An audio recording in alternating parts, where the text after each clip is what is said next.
So, good evening, everyone. And at the very outset, I have the privilege of introducing today's masterclass. This is an update from ASCO 2023. As we know, every year ASCO brings up such exciting and practice-changing science that it actually takes several months post ASCO to review them and to update ourselves and start treating the patients in a better manner maybe tomorrow morning. Ladies and gentlemen, at the very outset, I have to thank all the faculty who have taken time to prepare these presentations. Mr. Om Mishra from Samarth, who have been a constant source of support, very strong support from their side over the last year and more actually. And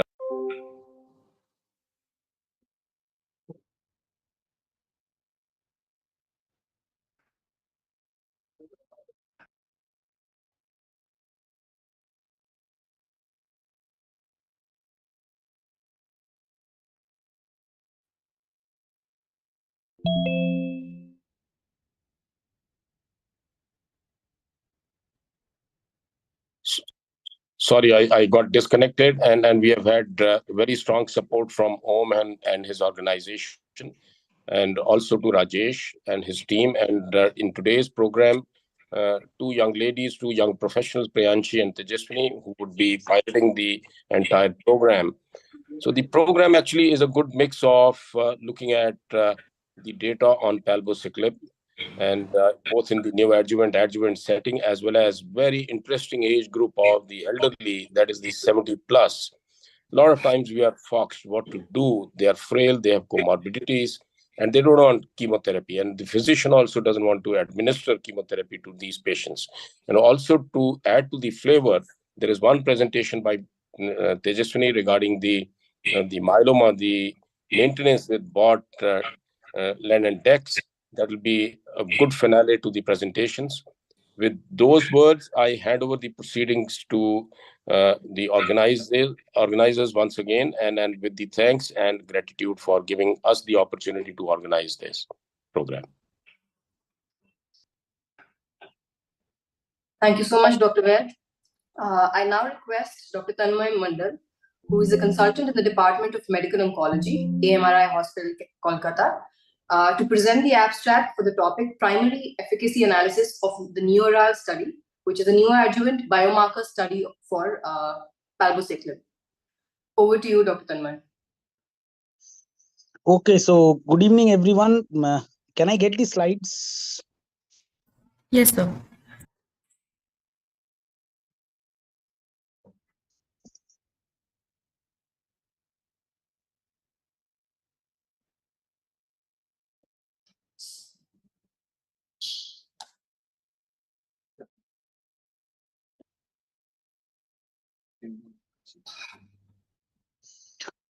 Okay. So, good evening, everyone, and thanks for giving me this opportunity for presenting this ASCO abstract, which has been presented. So, this is regarding the primary efficacy analysis of the NEO-RIA study, the neoadjuvant biomarker research study of palbociclib combined with endocrine therapy in the hormone positive, HER2 negative breast cancers. Next slide. Next slide. So the backgrounds and methodology. So we know that CDK4/6 inhibitors plus endocrine therapy is the recommended first-line standard of care in patients of metastatic hormone-positive HER2 negative breast cancers. However, not all patients derive the same benefit from the treatment of this treatment. So NEO-RIA was a phase 2 single-arm trial. It was evaluating 4 months of neoadjuvant palbociclib and endocrine therapy in pre- and postmenopausal patients with hormone positive, HER2 negative early breast cancer. The primary objective is to identify the biomarkers of no response by locally assessed ultrasound using the RNA sequencing at baseline pre-treatment tumor biopsies. So no response to treatment was defined as stable or progressive disease at post-treatment ultrasound based on WHO criteria. Secondary endpoints included the residual disease cancer burden RCB score, which we see in the postoperative specimens of 3, and absence of complete cell cycle arrest, that is CCCA, defined as Ki67 by immunohistochemistry more than equal to 2.7 at surgery. We evaluated the baseline clinicopathological characteristics, the RNA sequence derived PAM50 subtypes, and mRNA expression of ESR1 gene, the Ki67, CCNE1 gene, RB1 gene, and CDK6 single genes according to the US response and CCCA criteria.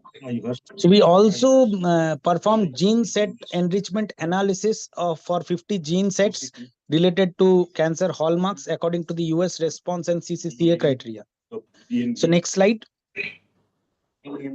So this is the NEORIA study design. Initially, the first 7 days maximum period for eligibility testing, followed by collection of the sample, pre-treatment sample in the form of blood, and also the biopsy specimens. Then the patient is the treatment period of 4 weeks, 4 cycles, 3 weeks on and 1 week off for palbociclib and hormone therapy, followed by endocrine therapy continuously for 7 days with palbociclib daily. And then again collection of the surgery is to be performed with the post-surgical specimens, and then we see the follow-up in the post-operative specimens. Next slide.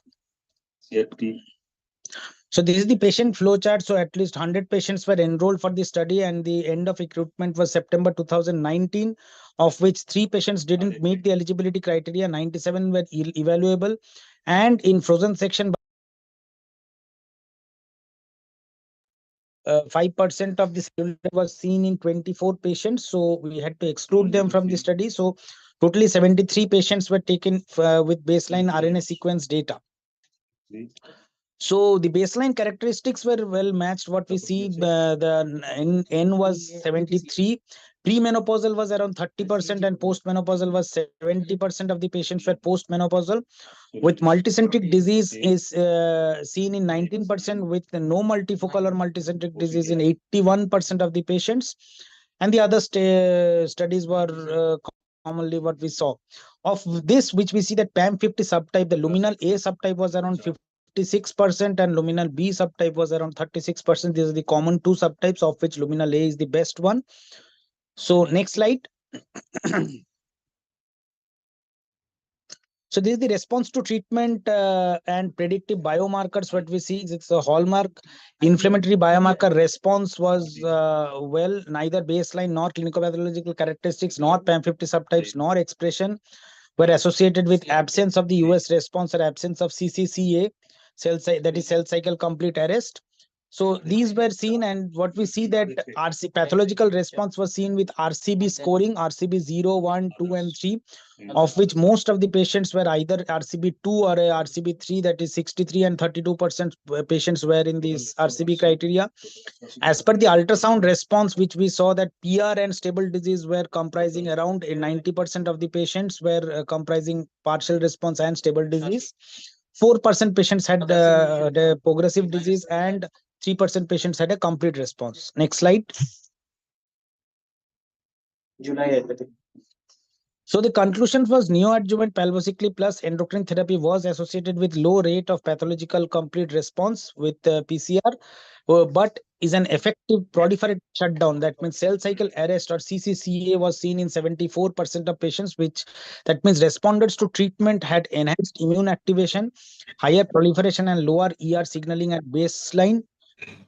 And we observed that enrichment in inflammatory response, interferon alpha gamma response, and G2M checkpoint gene sets in patients with US response, ultrasound response. Conversely, what we observed was an enrichment in early estrogen response gene sets in patients who had an absence of ultrasound response. So high pre-treatment mRNA expression of the CDK6 gene was associated with absence of ultrasound response or an absence of CCCA, and which was statistically significant in patients treated with neoadjuvant palbociclib and hormone therapy. So I think with this next slide, I think with this we end this talk, or we end this abstract, and we can, I think, discuss the questions in the final panel discussion. Thank you so much, Dr. Tanmay. I now invite Dr. Meenu Walia, who's a Senior Director in the Department of Medical Oncology, Max Hospital, Vaishali, to present the abstract on comparative efficacy of palbociclib plus aromatase inhibitor versus fulvestrant alone as initial endocrine therapy for HR positive and HER2 negative advanced breast cancer. Over to you, ma'am.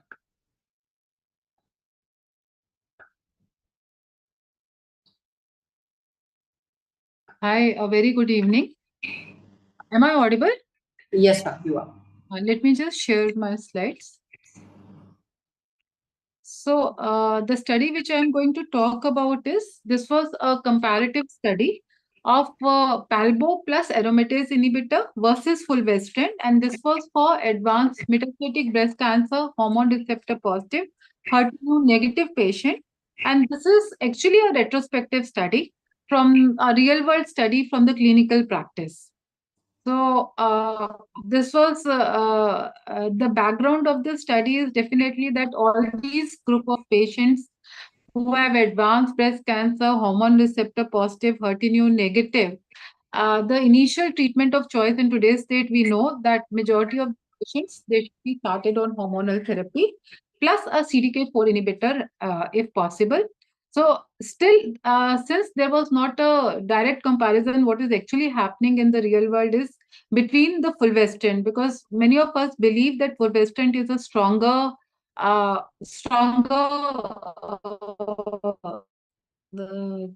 therapy compared to aromatase inhibitor. So the background was that the aim was to compare the two arms and then come to a conclusion. And already we know from various studies, various international phase 3 studies, that aromatase inhibitor plus palbociclib is the way to go in these group of patients. So this was, since it is a real world study, most of this the data is a retrospective data of, and this was mainly studied mainly from multiple centers from China. And the primary endpoint was progression-free survival, and the secondary endpoints was overall survival as well as objective response. And all those patients, this was of metastatic breast cancer, hormone receptor positive, HER2 negative. Those who received palbociclib along with aromatase inhibitor, that was one arm. The other was those who received only monotherapy with fulvestrant. If we see, there were almost 190 odd patients, 200 patients in each arm, and the median age was quite comparable. There were many more patients which had visceral disease in the palbo plus aromatase arm compared to those with fulvestrant. And from this study, what we found was the median progression-free survival was significantly more in those who received aromatase inhibitor plus a CDK4 inhibitor, that is palbociclib. That was to the tune of almost 20 months versus 12 months, almost double than the other arm. And plus the PFS was also significantly better, and overall survival was also much better, not been reached in the aromatase inhibitor plus palbo arm versus 65 months in the fulvestrant arm. And looking at the side effects, we know that, and this is from a clinical experience also, that you do get neutropenia on CDK4 inhibitors, especially palbociclib, but febrile neutropenias are very, very rare and generally not seen. So the investigators, they concluded that the efficacy of CDK palbociclib plus aromatase inhibitor is recognition worthy, and the toxicity was also acceptable. And we also in our clinical practice generally find the same. And palbociclib plus aromatase inhibitor definitely has a better survival compared with fulvestrant monotherapy in advanced breast cancer patients as an initial endocrine therapy. So that is what was presented at ASCO this year.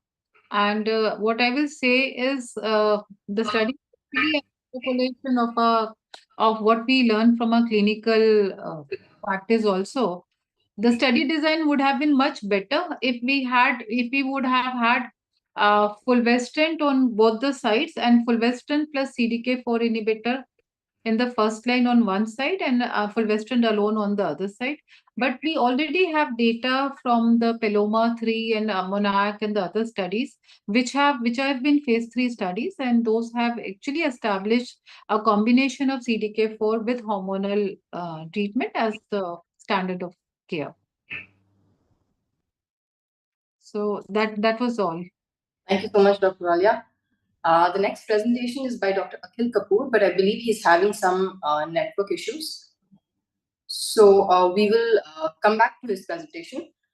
For now, I request Dr. Jehad Dabar, who is a consultant in the Department of Medical Oncology in BND Oncocare Center and Yaslok Hospital, Bombay, to present the results of the PADA-1 trial, which are types of ESR1 mutation under aromatase inhibitor or fulvestrant plus palbociclib. Over to you, Dr. Dabar. Hi, good evening. I'll just share my screen.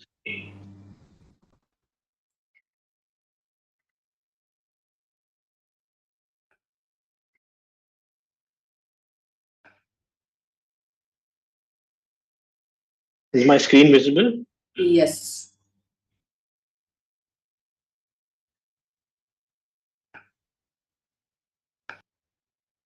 So good evening, everyone. Today I'll be talking on the update from the PADA-1 trial. So finally, we have something new coming up in the already so developed segment of hormone-positive breast cancer. And PADA-1 calls for the rise of ESR. We all knew that ESR had a major role in hormone resistance. Now we know what it implies in our clinical practice.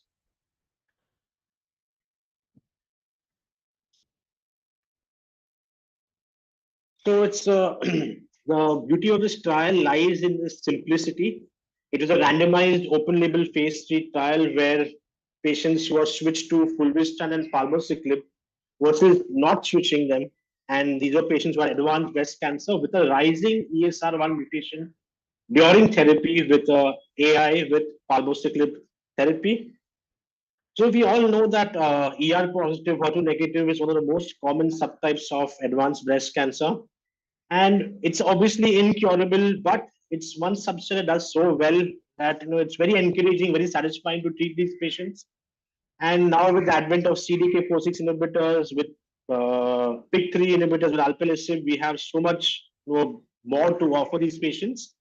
But when patients do well and we know more, we always want to do more for them. How to get a better disease control is our aim. So now we have the data from the PARA trial, which is telling us what to do, how to deal with hormone resistance. So resistance to aromatase inhibitors is frequently associated with mutations in the ESR1 gene, and this gene encodes for estrogen receptor alpha. Cell-free circulating DNA analysis have shown that almost 40% of patients with metastatic hormone-positive breast cancer have detectable ESR1 mutations in their blood after progression on aromatase inhibitor. So 40% of the patients have ESR1 mutations. And studies have shown in the past that these patients who have a ESR1 mutation tend to respond to a selective estrogen receptor like fulvestrant. Even the data from the Emerald trial has shown this. So it is hypothesized that patients with a blood ESR1 mutation, and when it becomes detectable at the first instance, should we switch therapy to fulvestrant with palbociclib? So this is a phase 3 trial. These were the eligibility criteria. I won't go into this. So patients with advanced hormone receptor positive metastatic breast cancer who were treatment naive was started on palbociclib with aromatase inhibitor, and they were monitored for ESR1 mutations in their blood by ctDNA analysis starting every 2 months. And if they were detected to have a rising ESR1 mutation levels in their blood, they were randomized to either switching from the aromatase inhibitor to fulvestrant or continuing aromatase inhibitor with the palbociclib backbone. The co-primary endpoints was PFS from randomization and grade 3 adverse events, and a secondary endpoint was PFS2, chemotherapy-free survival. So if you look at the PFS from randomization, the switch to fulvestrant plus palbociclib got a good benefit or median PFS benefit of approximately 7 months as compared to the patients in the aromatase inhibitor with palbociclib arm. If you look at the in the part 3 of the trial, in the phase 3 of the trial, where patients who had a clinical progression after randomization on AI plus palbociclib, they were crossed over to fulvestrant palbociclib, and the benefit was only, the median PFS was step 3 was only 3.5 months, suggesting that if we switched early, the benefit was significant and much more. In patients who coming to the ESR1 mutation dynamics, so the median level of blood ESR mutation dynamics was around 14 copies, and the median allelic frequency was 0.8%. 26% of these patients who had a rising ESR1 level in the blood had polytonality, while almost 70% patient had only one mutation in the ESR1, and the most common was tyrosine 537 with serine, seen in 29% of the patients. If we look at the outcomes, depending on the mutation type and based on polytonality, there was no difference, and it did not impact the outcome as such.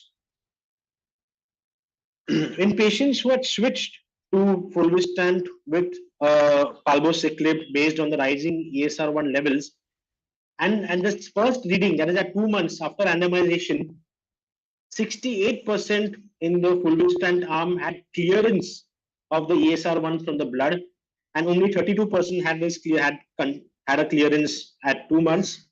And this was an independent marker, that clearance of the ESR1 at 2 months was an independent prognostic factor for PFS. So if we look at the ESR1 rates at progression and during crossover, the detection rates at progression, around 78% had a ESR1 mutation detected at progression. The median copy number was 68 per milliliter, and the median allelic frequency was 2.4%. Polyclonal mutations were seen more frequently, and the most frequent was Y537S, and there was no significant difference based on the tonality or the type of mutation. So to conclude, the PARA-1 trial shows that there is a PFS benefit of around 7 months when we switch early, and patients who are on aromatase inhibitor and we switch early based on a rising ESR1 mutation, the PFS2 was around 15.4 months. Mutation type and polyclonality had no significant predictive impact. And at the molecular level, we understand that there is a superiority of fulvestrant with palbociclib over AI with palbociclib in patients with a rising blood ESR1 mutation. And I think this also opens up a new box of drugs for us. We have trials at the Serena-6 going on for camizestrant, which is another novel SERD. So with this understanding, I think we're taking hormone receptor positive breast cancer to a better level, to the next level. I think this subset may do even better in the future. And this is just what PARA stands for. I was very curious when I got the topic that what is PARA? So it is palbociclib ctDNA for ESR1 mutation. And thank you. I will end here. So I believe in doing now what the patient needs next, and this is exactly what this trial is doing. Thank you so much, sir. Dr. Akhil Kapoor has joined us. I'm going to request Dr. Akhil Kapoor, who's an associate professor in the Department of Medical Oncology at Tata Memorial Hospital, Varanasi, to present the abstract for the PALAS trial, which studies the adjuvant palbociclib for ER-positive breast cancer patients. Over to you, Dr. Kapoor. Yeah. Thank you. Thank you for inviting me. So I'll be sharing my slides. Hopefully the slides are visible. Yeah. So the job given to me is to discuss about the pre-planned analysis of the stage 2A cohort of the PALAS trial. And this palbociclib in the adjuvant setting, this trial, actually, we all know that that was a negative trial. Here we are looking at the stage 2 cohort primarily today, with the patients number capped at 1,000. So this study included total 5,600 patients, and here stage 2A cohort, which was around 1,010 1,000 patients, were included. The point to note is that it was one of the main stratification factor of stage 2A versus 2B and 3, and stage 2A were limited to 1,000 patients, whether they have received chemotherapy or not, age of the patient versus 50 versus less, and the geographical region. If you see, the arm A received 2 years of palbociclib versus arm B, endocrine treatment alone. And if you see this is stage 2 cohort of 1,000 patients, you will see that around 55 to 56% in both the arms had received prior chemotherapy. And the grade 3 was close to 28, 29% and 25% in endocrine role arm. So it was well matched. So fairly well conducted part, and the nomination is very clear. We see stage 2A cohort separately. IDFS, which was the primary endpoint in these trials, IDFS at 4 years was not statistically different from endocrine therapy alone in palbociclib arm as well. 92.9% versus 92.1%, hazard ratio 0.75, but not reaching statistical significance. Even in stage 2B and 3, we know that it did not reach statistical significance. It was very similar, 85% and 83.6%. No benefit of adding 2 years of adjuvant palbociclib was observed, regardless of the stage group. That was not expected actually. It was expected at least in stage 2B3, there was significant benefit. That is why stage 2A was included as a stratification factor, and limited number of patients were allowed in this arm. Also, there was no differential between by the histological grade, chemotherapy receipt, age, and the clinical risk.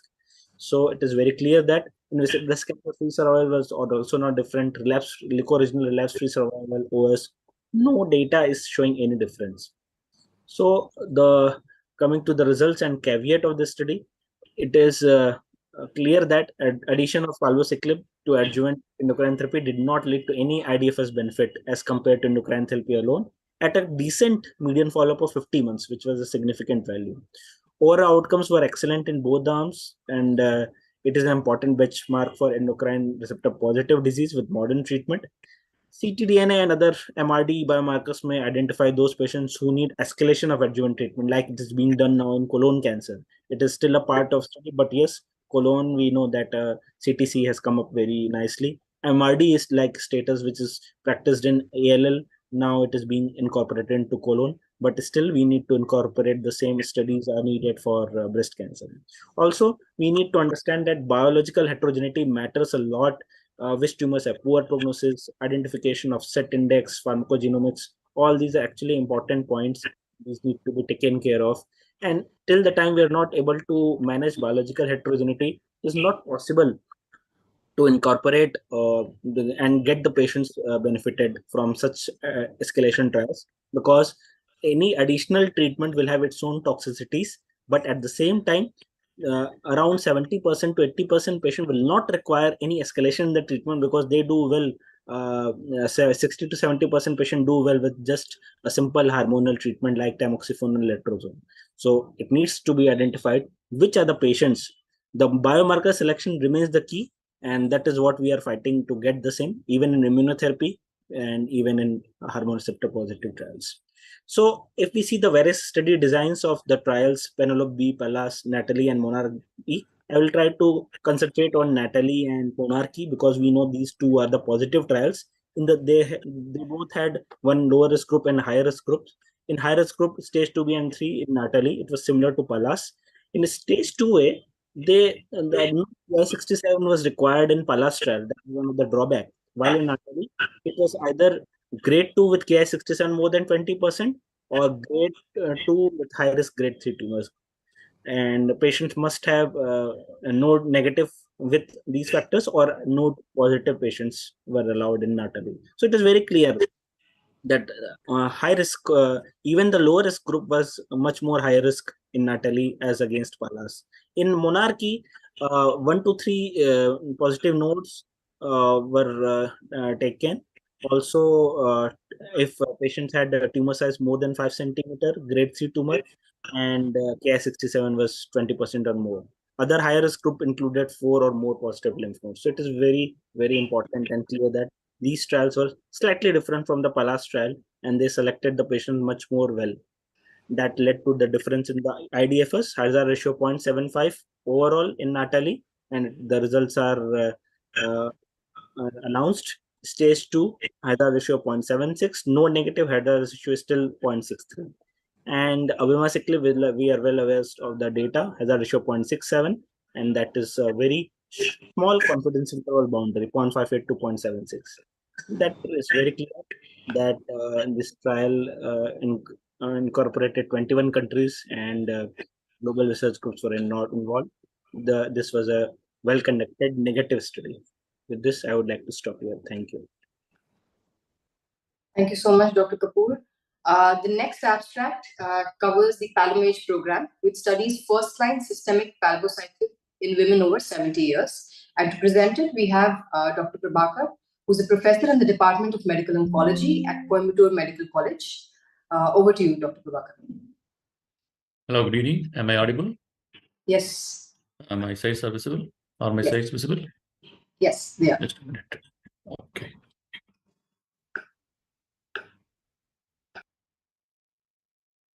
Just a minute.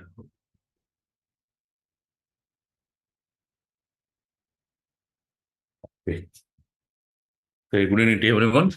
Today I will be talking about the PALOMAGE program.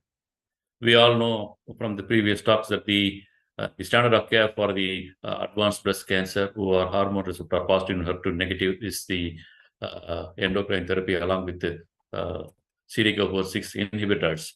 But most of the trials included women who are less than 70 years of age, and this is a sort of some injustice for women who are above 70 years of age. At least in France, they constitute about 33%. That is, 1/3 of the patients are not represented adequately in the clinical randomized clinical trial settings.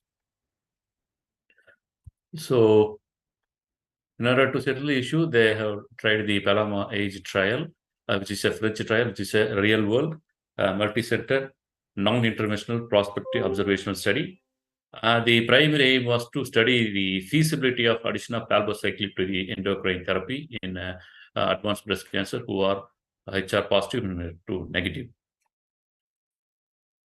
So in the study, women aged above 70 years with HR positive and HER2 negative advanced breast cancer, both locally advanced as well as metastatic breast cancer has been considered. They should not have exposed to CDK4 inhibitors prior.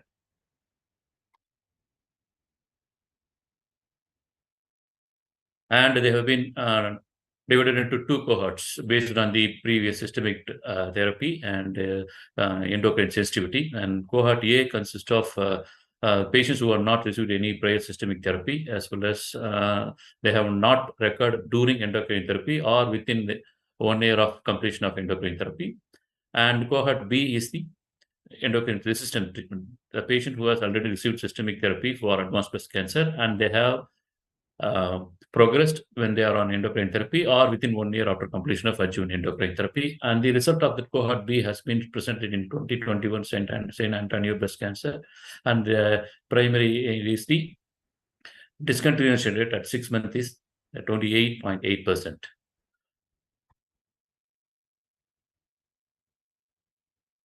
So this study has done between October 2018 to July 2020. Around 420 women were enrolled, and 362 patients were able to assess for the results. And the stratification is done based on the age groups: 70 to 80 years, 80 to 85, and 85 to age. Majority of the 55% of the population belong to the 70 to 88, and the remaining above 80 years. And they are also stratified based on the performance status: CCOG less than 2, around 80%, and 2 and above are in 20%. And based on the geriatric GH score, the potentially frail, they score less than 14%, constitute about 70%, and more than 14 patient who are not so frail constitute about 31%. And the patient are having visceral metastasis present in 39.8%, bone metastasis in 66.9%, and bone only metastasis in 33.6%. And most of the patients were started, around 80% of the patients were started at the start cyclip 125 milligram, and 15% are started with 100 milligram, and 5% of the patients are started with 75 milligram. And the hormone-based aromatase inhibitors in about 93.6% of individuals, and fulvestrant are given in 6.4% of patients.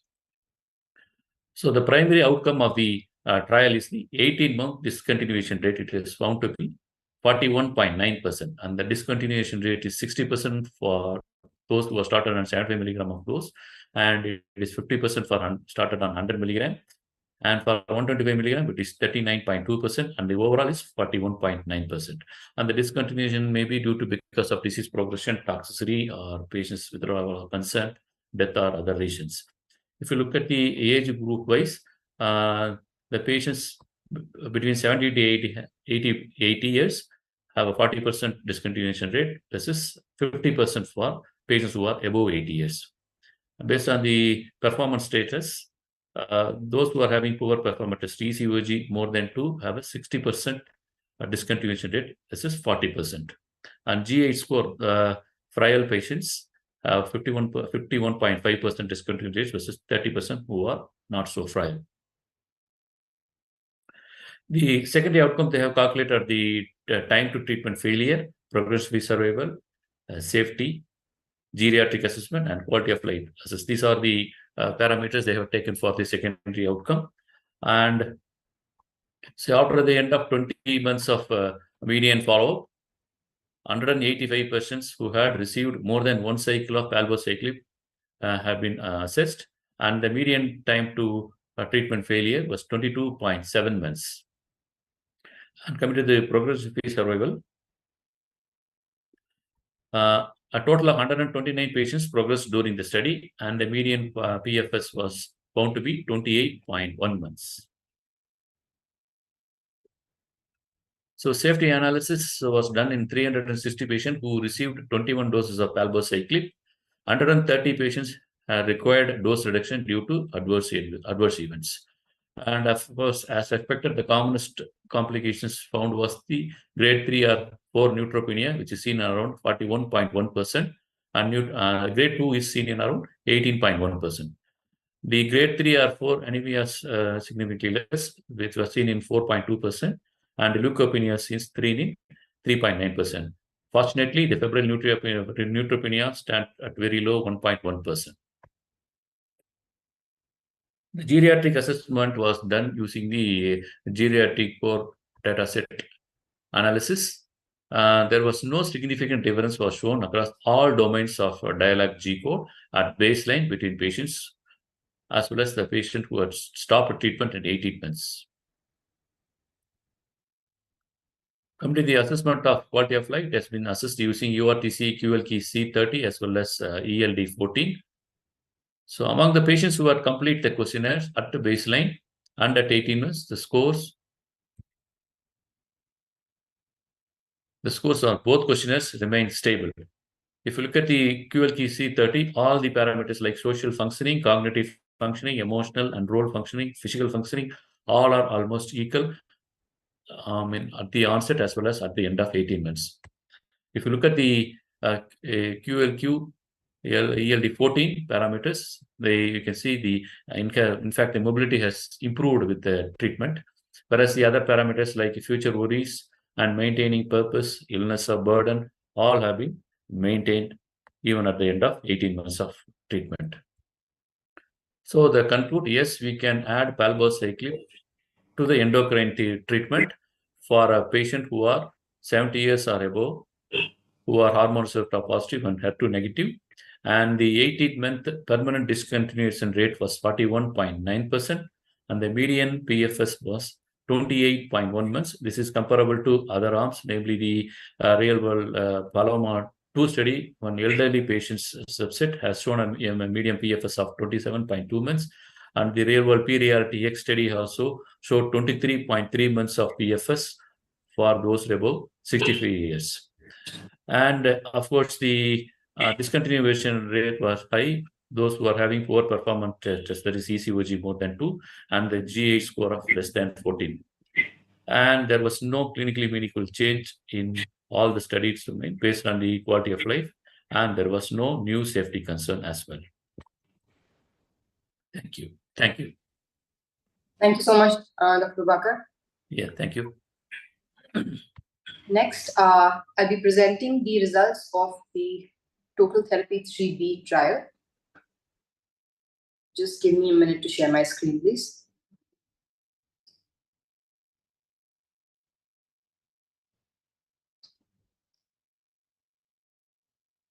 Is my screen visible?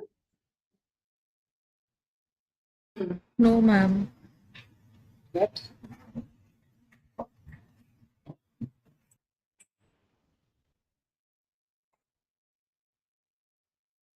Now, is it visible? Yes, ma'am. So the results of Total Therapy 3B, which studies 3 years of maintenance with bortezomib, lenalidomide, and dexamethasone in multiple myeloma patients. As we all know, maintenance therapy with lenalidomide in multiple myeloma is now universally accepted and has been proven to improve overall survival in patients. And in case of patients who have high-risk disease, we tend to add bortezomib or other proteasome inhibitors to improve the outcomes. This trial of Total Therapy 3B, it studies the long-term follow-up data in which bot-len-dex was used as the maintenance therapy, and it follows the patients for a total of 2 years. Like, they receive the therapy for that much. Coming to the methodology, newly diagnosed multiple myeloma patients were recruited. They received 2 cycles of VDT PACE followed by an autologous stem cell transplantation. This was consolidated with a reduced intensity of 2 more cycles of VDT PACE, and then the patients were started on VRD maintenance. The maintenance was given for a total 3 years duration. The dosage of bortezomib was 1 mg per meter square on day 1, 4, 8, and 11 in year 1, and it was 1 mg per meter square weekly in year 2 and 3. Lenalidomide was given at 25 mg from day 1 to 20, followed by 5 mg from day 21 to 28, and dexamethasone was given at 20 mg from day 1 to 4, and day 8 to 11 in year 1, and 20 mg weekly with the bortezomib in year 2 and 3. Coming to the results of the trial. So the patients enrolled in the trial were 177. The median age of the patients, 57 years, with 26% of the patients being older than 65 years of age. 39% patients were females, and based on the gene expression profile, 22% patients had high-risk disease. The median duration of follow-up was 14.2 years. So the recruitment happened between 2006 and 2008, and they were followed until recently. Coming to the PFS data, the median progression-free survival was 6.37 years. 10-year PFS was 42.4%. 15 years PFS being 34.6%. And median PFS was better in the GEP low risk, which is obvious. It was 8.69 years, and in ISS stage 1 at 11.04 years.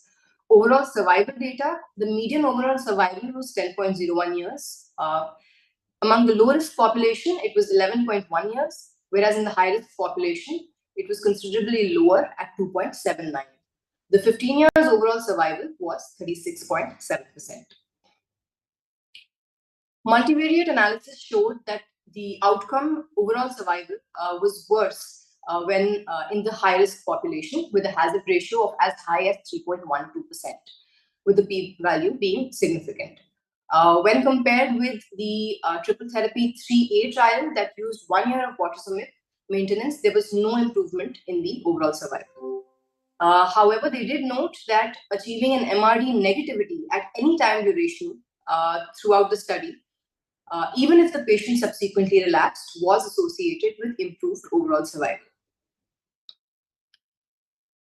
So to conclude, this trial resulted in further improvement of outcomes with more than 1/3 of patients having overall survival of more than 15 years. Use of 3 years of RVD as maintenance in triple therapy 3B did not actually result in better outcomes of high-risk myeloma patients when compared to only 1 year of maintenance bortezomib and 3 years use of maintenance IMiDs. High-risk myeloma patients remain there is still an unmet need despite the use of extended triplet-based maintenance therapy. That's all. Thank you.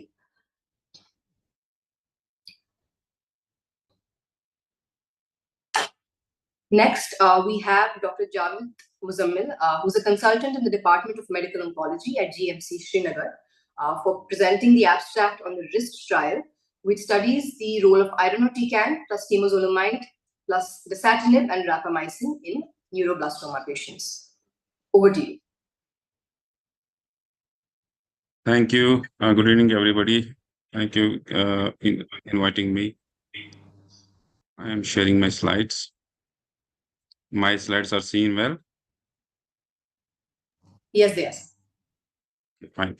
So I'm going to present the irinotecan and temozolomide combined with dasatinib and rapamycin for patients with relapsed or refractory neuroblastoma. That was the results of the prospective randomized phase 2 trial. So the background of the study is that we know the 5-year survival of refractory relapsed neuroblastoma is very poor, and the high risk neuroblastoma, we define that patients who have more than 18 months of age of presentation, or who have MIC and amplification, or who have time to treatment failure, that is from previous treatment if they failed within 18 months, so that they define as a high risk population. So we used to give in past also that irinotecan and temozolomide as one of the therapy in relapsed refractory setting. So RIST is basically an acronym, and it consists of R means rapamycin, I for irinotecan, S for dasatinib, that is spicil, and T for temozolomide. So it's an acronym of 4 drugs. So what has been seen that a RIST combination is basically this synergistic combination, and has been proved in vitro that once you give metronomic therapy versus continuous therapy, it is going to break the development of the resistance. So there was a one pilot study that was done with a follow-up of 148 weeks, and showed that in that follow-up, in that pilot study, 21 patients achieved complete response rate. So the design of the trial is that it was an open label randomized multicenter phase 2 trial, and the patients that were included in this trial were high risk, who had MIC amplified and less than 25 years of age, and patients who had stage 4 disease independent of the MIC amplification below 25 years of age, or the patients who progressed from after the first line of therapy. The primary endpoints were the progression-free survival, and secondary endpoints overall survival, response rate, toxicity, and duration of the response. So these were the trial centers, and recruitment. 48 German and 5 Austrian sites were used for this trial, and the trial spanned from August 2013 to September 2020. So almost 7 years of the trial. So this is the trial design. So eligibility, as said, below 25 years of age, relapsed neuroblastoma, either stage 4 or with MIC amplified, or who have progressed post primary first line of therapy. So there was a randomization 1:1. One was the conventional arm, that where this irinotecan and temozolomide was given, and one was the experimental arm where the rapamycin and dasatinib was added to the irinotecan and temozolomide. So the treatment was divided into 2 phases, phase 1 and phase 2. Phase 1 constituted 8 weeks, and phase 2 constituted 12 weeks. So total treatment was given for 20 weeks. So in phase 1, in this standard of care, this arm where the irinotecan and temozolomide, that is IT treatment, was given, that was given alternate weeks, that is 1 week off, 1 week on. So 1 week off, 1 week on. Irinotecan given as 50 milligram per meter square, and temozolomide 150 milligram per meter square for 5 days. But in the experimental arm, rapamycin and this dasatinib was added alternately. So there was no week off. So 1 week was of the RS this treatment, and 1 week was of the IT treatment. So they are constitute 8 weeks. And in the phase 2, this part of the trial where they had 12 weeks of the treatment, there was 3 weekly IT was given in control arm. That means only 4 weeks of treatment. And whereas in the RIST arm, they give 2 weeks of RS, that is rapamycin and dasatinib, followed by 1 week of IT. That means 4 weeks of IT and 8 weeks of RS. Then these patients were followed for 12 months, and the data was captured. So there was every phase of there was a response assessment in both the arms. So this is the console diagram of the trial, and overall at the end, they had taken around 145 patients, and there were 63 patients in the experimental arm and 61 patients in the control arm. These were the baseline characteristics of the patients that were enrolled, and you can see that in the wrist as well as in the control arm, it was well balanced as far as the MIC-N was amplification is concerned, or age of presentation was concerned, or international neuroblastoma risk group stratification was concerned, or relapse refractory rate was concerned. So coming to the primary endpoint, that is progression-free survival, we can very well see that in the wrist arm, that the progression-free survival was better and having the hazard ratio of 0.62. So there was almost 38% reduction in the progression of the disease because of the wrist, and the data was statistically significant. Curves are wide apart. And if you see the response rates were also better in case of the wrist arm, and there were the 25% CR versus 17% CR in the IT arm, and overall response rate was 67% versus 56% of the IT arm. So they further assessed the PFS data as far as the MIC-N amplification was concerned. So the patients who had MIC-N amplification, we can very well see the hazard ratio was further down from 0.62 to 0.45. So 55% reduction in progression of the disease, and the data is statistically significant. They are wide apart. But as far as the MIC non-amplified are concerned, the difference was not there, but there was some numerical difference.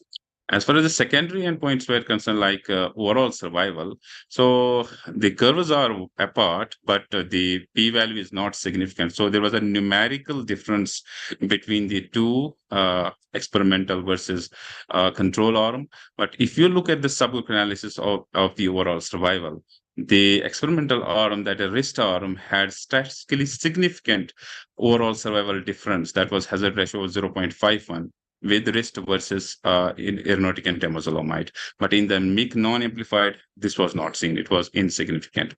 So if we see the overall survival based on their wrist versus MIC amplification, the best results we will see MIC amplified patients, followed by, again, the experimental, those patients who had the MIC-N negative, but they received the wrist, then followed by the control arm MIC negative, followed by MIC positive control arm. So you can see the difference between the IT versus this wrist arm as far as the overall survival is concerned.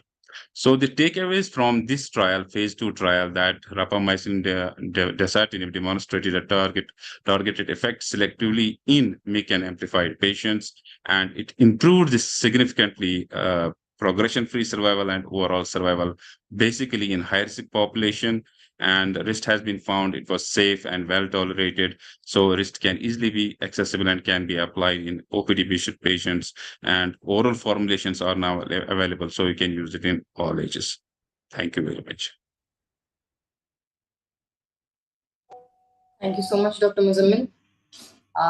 Next, we will move on to the panel discussion, and I request Dr. Shokvet to take it from here. Thank you, Tejaswini, for that wonderful moderation, and thanks all the presenters for doing such a great job, bringing out the key points out of the abstract so very well. And I can see Dr. Archit Joshi joined in. Dr. Joshi, are you there? So yes, sir. Good evening. Yeah, good evening. And my apologies because of being a little unwell. I thought we would do a full-fledged panel discussion, but there is a little bit of a constraint. But we would go ahead with some of the questions which have emerged out of the presentations. And Dr. Satish, Dr. Suman, Dr. Dipanjan, are you there? So anyway, Dr. Archit, we'll you and me can have a one-on-one good chat, and all the other presenters are welcome to chip in and give their viewpoint. Excuse me for that. Now, palbociclib, we've been so comfortable, we've been using for so long, So long. and all of us have ample experience. Hardly patients come back in any emergency, and the comfort factor has developed so very well. In a metastatic setting, let's leave the adjuvant, because adjuvant, we know that the data wasn't as great. And the drug now being available as a generic formulation. So where do you, in your practice, put it vis-a-vis the other CDK4/6 inhibitors? Yeah, so in newly diagnosed hormone positive, all the metastatic breast cancer, now as the generics are available, my first choice would be palbociclib plus AI inhibitor to all the patients. And yes, the other agents and chemotherapy are obviously the secondary options. So it still remains the workhorse, no?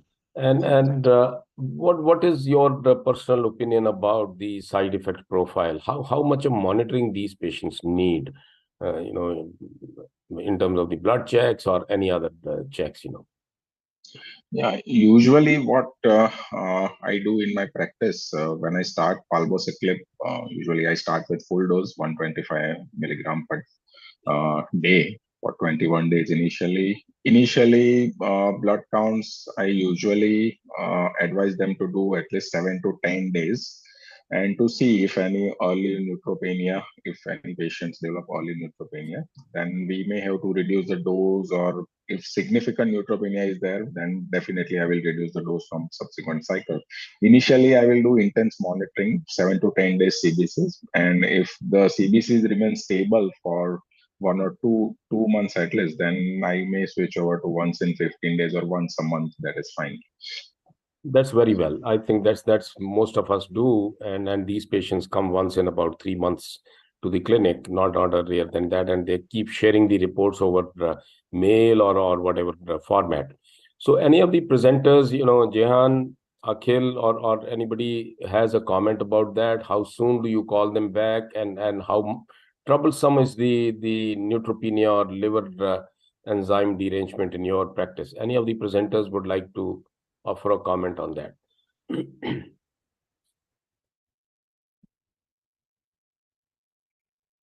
So if none, Javed, I can see you. Yes, Yeah. please. Yes.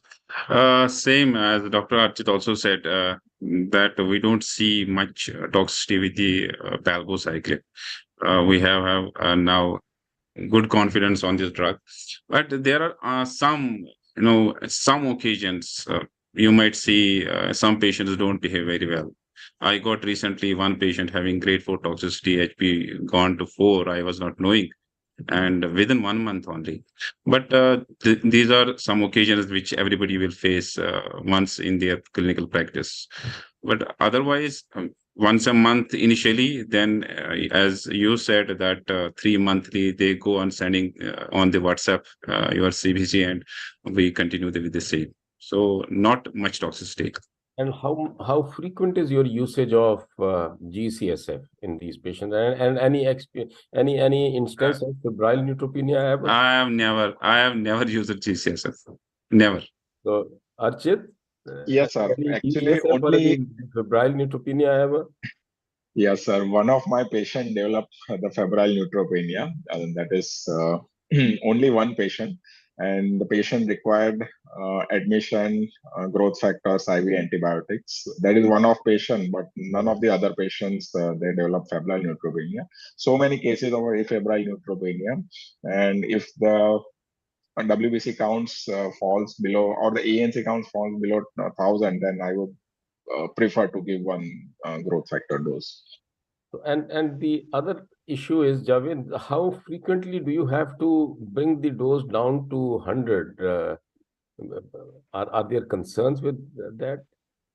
Not frequently, sir. Very infrequently. In some of my patients, if I put palbociclib to 100 patients, I can say 5 patients, five, not more than 5. I have to decrease the dose of the palbociclib.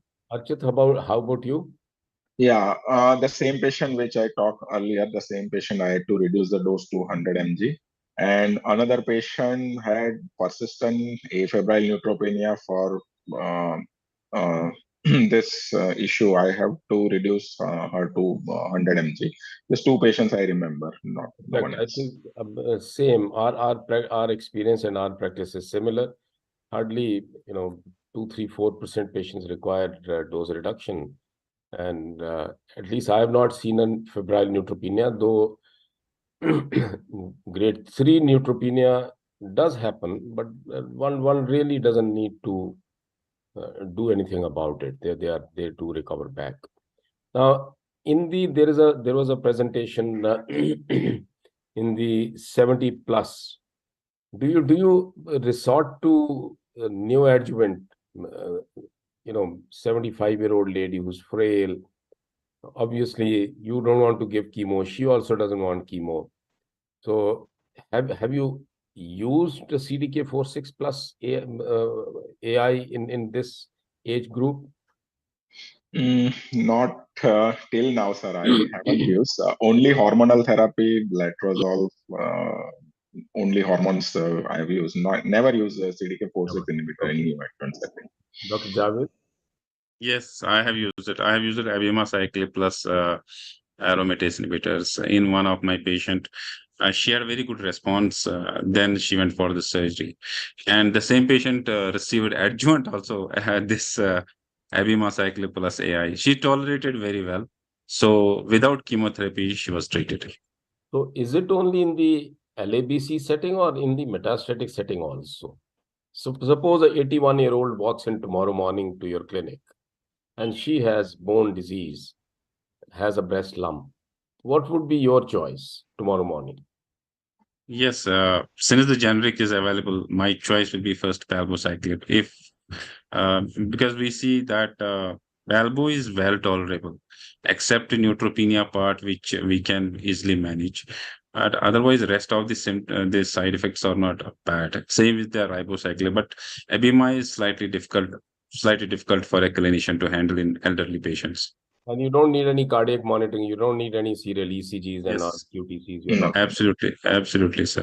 Archit, would you also use in an, say, 80 plus metastatic disease? Yeah, yes, sir. I will also definitely give the benefit of CDK4/6 inhibitors, especially palbociclib plus letrozole. Even if the patient is 81-year-old and the patient is in good general condition, I will definitely give it try. Actually, now sharing with all of you, we have started using it more frequently now. Earlier, we had a little bit of a. Dr. Satish is joined. I can see him. Dr. Satish, so let me repeat the question that tomorrow in the clinic, the first patient you see is a 81-year-old lady. Uh, Obviously, there may be some comorbidities. She's frail. What would be your inclination to use uh, CDK4/6 plus AI? Sir, definitely I'll use it, but elderly patient, I want to be very close monitoring is more important. Many times, what will happen, our colleagues and even will a new patient also not willing to come for a regular the checkup, 2 weekly follow blood count. These are major mistakes will happen. The day one counseling is more important. Like first one, 6 to 8 weeks is more very crucial. There is a dose titration because every patient like the elderly patient especially they require some dose interruption modifications are required. See, like we might incline, okay, patient might develop a lot of neutropenia, all those some people they may start with 100 mg, all those things.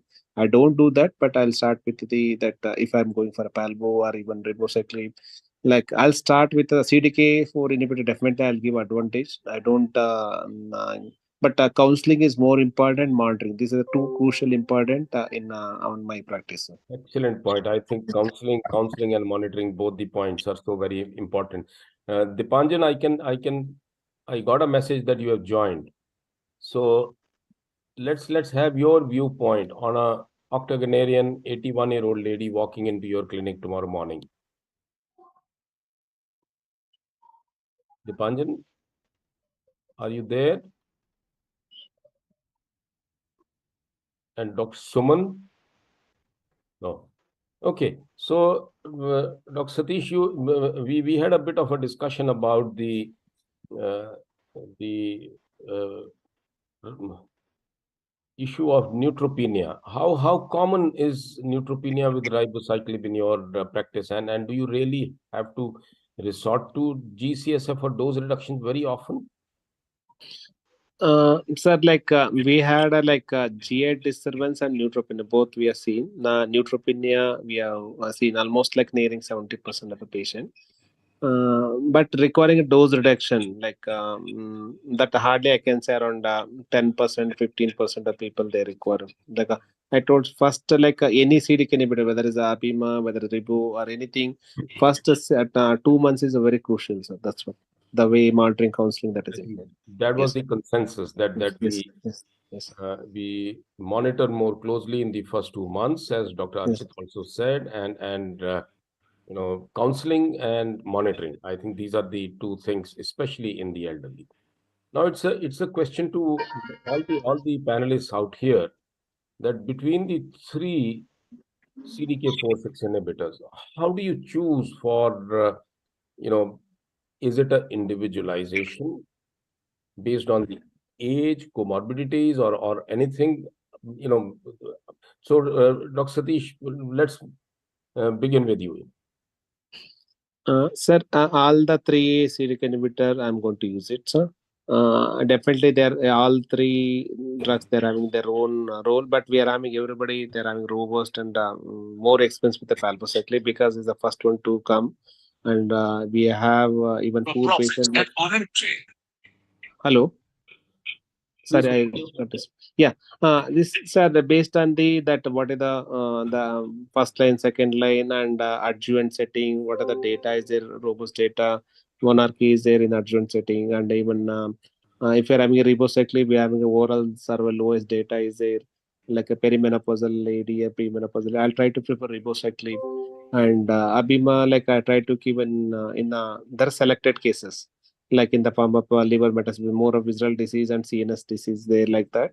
And neutropenia, they are extensively irradiated, there are neutropenia chances are there, like then that try to have a abemaciclib. Some GI, some issues are there that I try to avoid it, irritable bowel syndrome, something like that. But rarely will come across this kind of thing.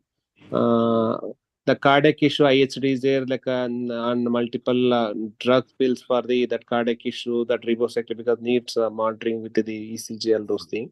That I might try to avoid it and those. Otherwise, I try to comfortable with the ribociclib, palbociclib. We are having very we may have that there are differences there, like okay, one study is not shown, OS data is not there. The cost matter also it's come actually finance. I try to use it palbociclib more often. Ribociclib that I try to counsel because data is there, OS data, perimenopausal lady, and all the thing. First line I try to have a ribociclib. Exception what I said, comorbidity we try to select it, and based on the that endocrine resistance is there, second line I try to go for abemaciclib because robust data is there for that aggressive disease. I try to give the abemaciclib. Thank you, Dr. Yes. Satish. And Yes. Dr. Suman, welcome to the panel. I will come back to you in a moment. My apologies. I thought this is Dr. Dipanjan Panda. That is why I was posting a question on the CDK4/6 inhibitors. But anyway, Dr. Dipanjan is back, and then we can have a discussion with him regarding the maintenance treatment in myeloma. Dr. Dipanjan, post. Hello, sir. Good evening. Hi, good evening. Welcome. And my apologies. No issues, sir. There's some network problem, I guess.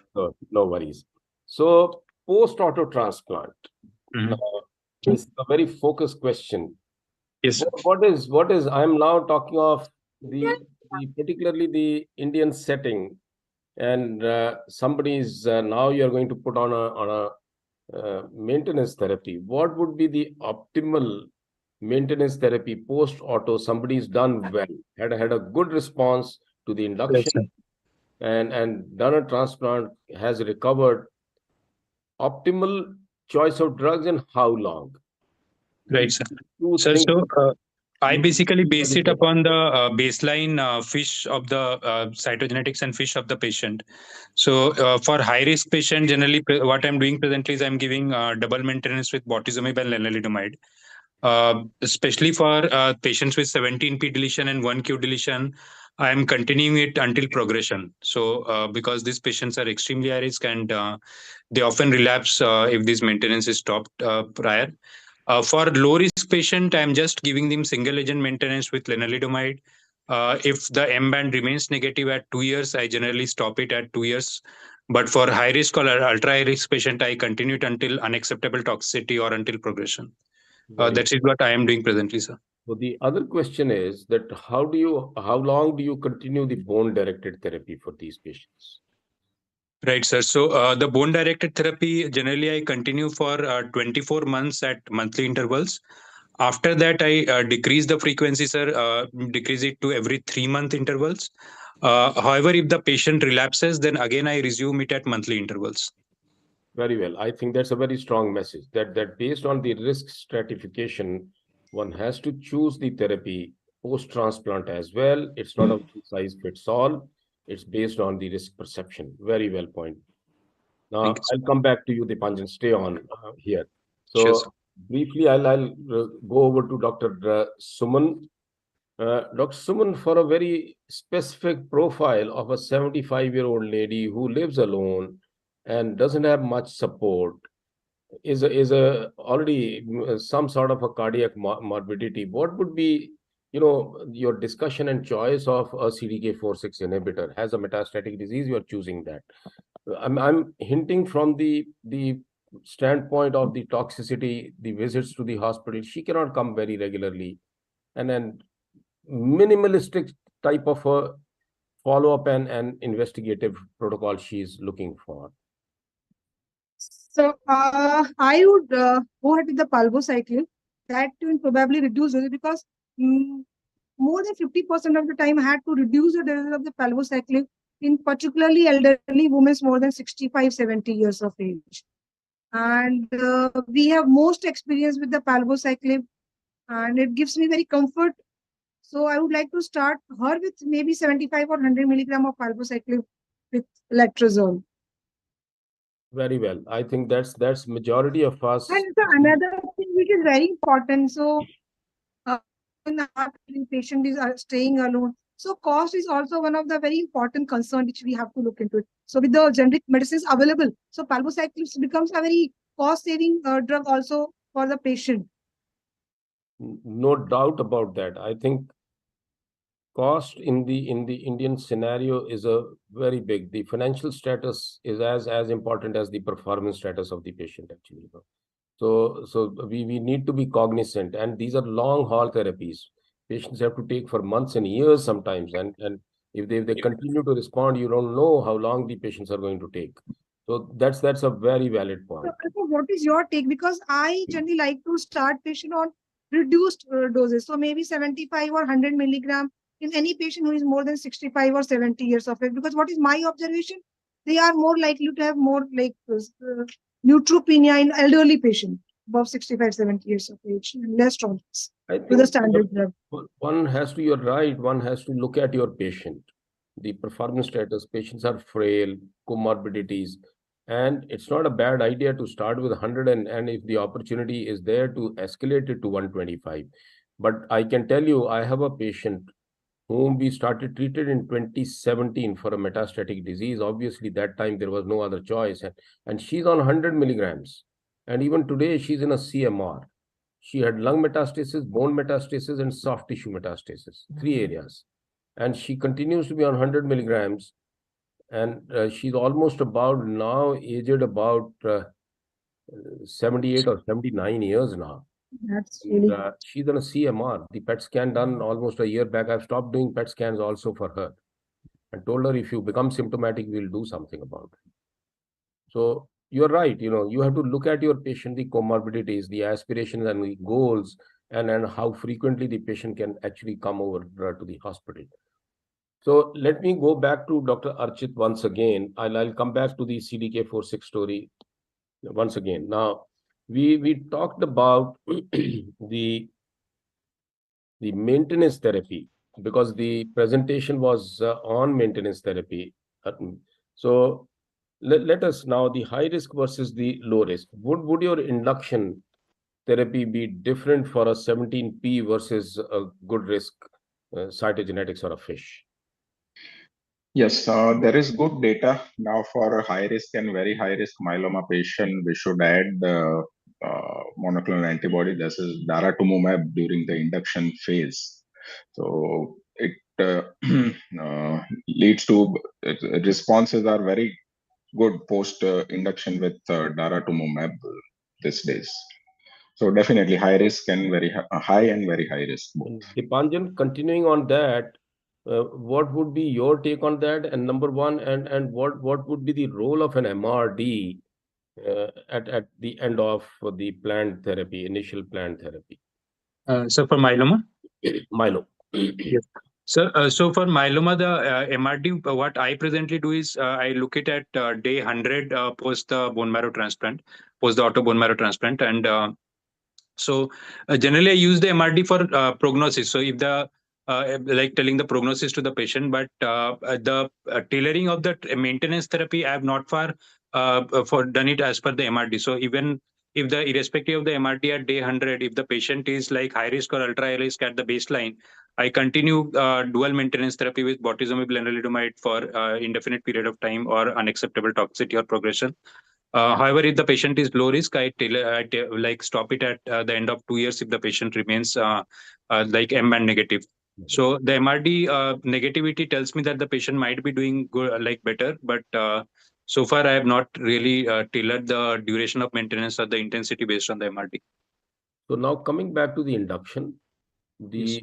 three groups, what would be your induction for pre-transplant? Sir, for induction, if the patient is like high risk or ultra high risk, if the patient is affordable and daratumumab is option, so I generally prefer to employ dara for induction. However, in our scenario, sir, most of the patients have cost limitations. So in those patients, I typically go with bortezomib, lenalidomide, dexamethasone, the standard regimen that is used nowadays. And if the patient is say more than 70 or 75, the lenalidomide as well as the dexamethasone dose I reduce. So the very low dose dexa, that is 10 milligram twice a day for like weekly. So this is what I'm following, sir, for low risk, intermediate risk, bortezomib, lenalidomide, dexa. And for high risk or ultra high risk, if the patient is daratumumab affordable, I'm adding dara to the regimen. Let me twist it a little now. Now there is a transplant eligible patient, and he refuses a transplant for whatever reason, you know. So how would you tailor the patient is very upfront right in the beginning. He tells you that, doc, I cannot go through a transplant. So how would you tailor your individualize his therapy in the two settings, high risk, ultra high risk, and the low risk, and the choice of the maintenance for this individual? Right, sir. So we do come across this situation, like often if the patient is even transplant eligible, like there is a fear about transplant and they refuse the transplant. So even now I've got like 2 or 3 patients like that. So in such a situation, again, I like if the patient is high risk or ultra high risk, I do continue with the dual agent maintenance. So like bortezomib, lenalidomide, dexamethasone for say 9 to 12 months initially, and then continue the 2 drugs at least without the steroids. So bortezomib maintenance like every 15 days and lenalidomide at least 15 milligram per day for 3 weeks.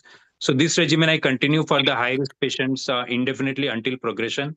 For low risk patient, I have like giving upfront 9 to 12 months. And then if the patient does not relapse or is not progressing, not having toxicity, I do tailor and I stop the bortezomib, but lenalidomide I till this continue until progression for low risk or intermediate risk patient if we are not doing transplant upfront. Okay, very well. Tejaswini had presented on the bortezomib, lenalidomide, dexamethasone. Tejaswini, back to you. The question about the role of steroid in the maintenance therapy vis-a-vis the two other drugs or a single drug. How strong is the role for steroid continuation in the the addition of steroid to lenalidomide and bortezomib. How convincing is addition of steroid? So there is quite a bit of data on using all three drugs for maintenance. However, that is not something we are doing routinely. As Dr. Dipanjan mentioned, we still risk stratify them based on high risk and low risk. And in the low risk population, we stick to lenalidomide. And in the high risk population, we give only len and bot. However, there is a lot of data, a lot of studies that are going in for more aggressive therapies, even using carfilzomib and dexamethasone for maintenance therapies. But that's not something we are practicing right now. Very well. Back to you, Dipanjan, about your comment about the role of steroid. Agreed, sir, with whatever Dr. Tejaswini has said. So there is data coming up, but that is not something which we are doing routinely. Another thing I would like to point out here is that especially for the high-risk patient, if we can add even a low dose of DARA, so that really makes a difference. Irrespective, so often our patients are not able to afford the full dose, like which comes to 1,000 or 1,200, but like initially at a higher frequency. But even adding a low dose DARA, I have seen that especially for the high risk patients, 1 or 2 doses of DARA, whatever they're able to afford monthly, so the risk of relapse decreases and often they achieve a prolonged remission. Excellent. Very well. Let me take a little bit of a break from myeloma and go back to my friends on the other side. So I had posed a question to with a specific profile to Dr. Suman. I think let me come back to very quick comments from the rest of the panelists. That a 75-year-old lady, little access or cannot access, what would be your choice? Let me start with Archit. Yes, I remember the patient had cardiac issues also. Right, absolutely. So yes, definitely, my preference will not be for ribociclib. I will go with palbociclib, maybe for lower dosages, Right. and with which requires less frequent follow-ups also. If the patient tolerates well lower dosages, then I may escalate after 2-3 months. Dr. Satish, any difference of opinion there? Sir, if a general condition is very good and fit, that some cardiac issue like that Ribo, I might avoid it, but Palbo I'll start like if either multiple comorbidities and the condition performance status is low, I might start with a low dose. Otherwise, I'll start with a full dose, but I'll monitor them closely. That's what I do the difference. That's all. Excellent. Now there is a lot of now talk about Abima, that high volume disease and high risk disease, even bordering a visceral crisis, one could use Abima. Are you convinced and are you using that as a front line, or you're still resorting to a cytoreduction with cytotoxic therapies first and then move on to the maybe hormone therapies? Sir, definitely I use high disease burden, visual disease there. I use aggressive like because even data is there compared to chemo that CDK4 in inhibitors they do better rapid tumor shrinkage and better tumor control is there. I try to prefer among the CDK4 inhibitors Abima I prefer, sir. We have a trial in this our center. Recruit a good number of subjects, like the first line, second line, and definitely I have a good number. It's almost like 27 patients. It was very good opportunity. I learned a lot of things in that. I am based on that one. I try to use the clinical practice also. Indeed, Based on there is that. always Yes. a lot of learning through clinical trials. Indeed, and Dr. Suman, are you still votary for upfront chemo followed by anything else, or you have started believing that Abima could be one of the alternatives to chemo?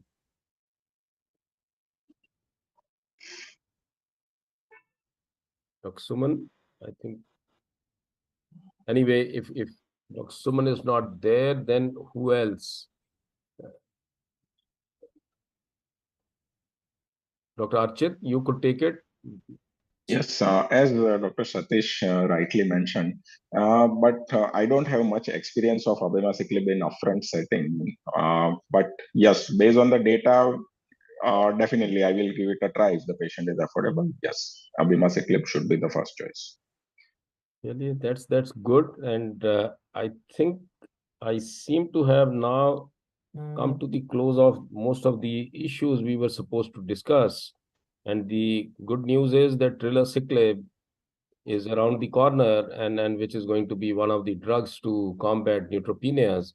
And look at it, CDK4/6 inhibitors cause neutropenia, and they also reverse neutropenia. That's such a good class of drugs.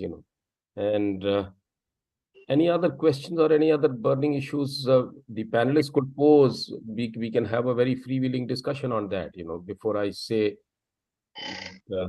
we are done with the session. Sir, one more thing I would like to highlight on escalation strategy of palbociclib, which I have done for few of my patients who are above 65, 69, like that. So I started 3-4 patients with reduced dose of 100 milligram, and patients, they tolerated quite well for at least 2 months. Then I escalated them to 125, and they are right now doing well with 125 mg also. So this may be some strategy for elderly with some comorbidities. We can do like this. Definitely. We are actually in the process of publishing our data. We have a cumulative experience of 168 patients, and we had an abstract in San Antonio on initial 104 patients. So now the database has gone much bigger, and the same strategy we have employed in some of the elderly patients. So 168 patient data we are publishing on Palbo. This will be the largest single center data from India, actually. So, so anything, Dipanjan, you would like to make a comment about or educate us about anything about myeloma beyond what we have discussed, or your last comments on the subject? Sir, we have, I think, discussed most of it. So, I mean, so basically, risk stratification, what I would like to say is the upfront risk stratification, probably according to me, remains the most important thing guiding the prognosis of myeloma. Whether we are doing transplant or not, whether they're MRD positive or not, but upfront, we should always try to risk stratify the patient properly based on FISH and, if possible, on further like gene expression profiling and if these markers are available. Because whatever I have experienced in the last 10, 12 years, this is what is the most important prognostic marker and decides between which patient will live for 2 years or 5 years or 15 years. That's a message which should go very loud and clear to all those physicians who treat myeloma. Tejaswini, do you have any comment on that or any difference of opinion on that? I absolutely agree with that. The risk stratification plays a huge role. And also the duration of continuation of maintenance. It's been seen that 2 to 3 years of maintenance is quite optimal. Beyond that, there are some studies to suggest that there is not necessarily a significant benefit. But yes, risk stratification is perhaps the most important aspect. Interestingly, let me share a case with you. There is a patient, I transplanted him in the year 2008. At that time, we were using thalidomide as a maintenance. So he came down to 50 milligrams, and he's not willing to stop his thalidomide, 50 milligrams. So I've tried to convince him now 15, 16 years. He says, I'm doing well. The drug is suiting me. So so there is no rationale for that. If he's not relapsed in 16 years, hopefully he's not going to relapse in the next 16 as well. But anyway, that's what you learn out of practice. And this is the good thing about these forums, that we learn from each other, and and enrich our knowledge out of each individual experience. So one quick comment from everyone who's on at the moment before I close. Dr. Archit. So most of the things we have already discussed. Yes, but for that elderly was bit important issue, 70 years and above. Now we have good data with presentation, so definitely we'll try CDK4/6 inhibitors above 70, 75 years also this days. Excellent. Dr. Satish? Uh, so learning from that is we have discussed a lot of things from one another. What I want to say is we are being lot of new drugs are coming in the market. First strategy is understanding about drug in depth and any patient you are using, monitor them and educating counseling, because we are also learning what kind of side effect we are all new things we don't know. Like that's closely monitoring that even linvatinib also comes the day when we are trying to weekly we used to monitor that and we publish the paper, all those things. That's what key strategies. Each individual they behave very differently. First initial couple of weeks to months monitoring is a very key important in my practice, and definitely the cost matter comes which drug you have to choose. That is a secondary. Counseling and monitoring. That's what is my importance. Yes. So Yes. there is a question in the chat box, and I think Dr. Dipanjan, you could take that. In renal failure patient, what will be doses of drugs in induction and maintenance for myeloma patient of elderly patient? Creatinine more than 5. Right. So yes, so for induction, we could still go ahead with lenalidomide. So bortezomib and dexamethasone does not require any dose adjustment based on the creatinine clearance. For lenalidomide, if the creatinine clearance is less than 30, we do need to adjust the dose, depending on whether the patient is dialysis dependent or is not requiring dialysis. So if the patient is requiring dialysis, we give it 5 milligram daily post dialysis on dialysis days. If the patient is not requiring dialysis, we could go up to 15 milligram for elderly patient with a creatinine of 5. I would probably start at a dose of 10 milligram per day of lenalidomide and see how the patient is tolerating. If the patient is not at all tolerating lenalidomide, we could go ahead with cyclophosphamide, bortezomib, dexamethasone. Cyclophosphamide can be given safely at a creatinine clearance of more than 10. Less than that, it is disease related. We need to adjust the dose based on creatinine clearance. But so yes, so we could go ahead with len, bortezomib, dexa, and slight adjustment of lenalidomide dose based on the creatinine. Thank you so much. That's very crisp and precise. Dr. Suman, any comment from your side? I think she's not there, sir. Okay. Now, with that, at least I come to the end of the proceedings and the part of the discussion, which was supposed to be actually a panel discussion, and I think it turned out to be much better than that. We really enjoyed, and I thank all the participants here, and hand over the proceedings back to Tejaswini for the conclusion part of it. Thank you once again, everyone. Thank you, Rajesh, Priyanshi, Vitla, everyone, and all the faculty, all the panelists, and everyone who contributed to the success of this program. We had more than 200 people who were logged in, and that speaks volumes about the success of the program. Thank you so much. Thank you. Good night. Thank you, sir. Special thanks to Ved sir, being not well. You have still taken the panel discussion, and it was really what we can say. It's a treat to see to you, and we hope that you'll recover fast, and wish you a very speedy recovery. And thanks for Tejashwani and all the doctors who have graced this program. Thanks, sir. Thank you, sir. Bye-bye. Take care. Bye. Thank you. The best part of this today's program. Very, very informative and a lot of different aspects being covered. I want to thank all the panelists and all the presenters and all the attendees. Thank you for your time. Thank you, ma'am. Thank you.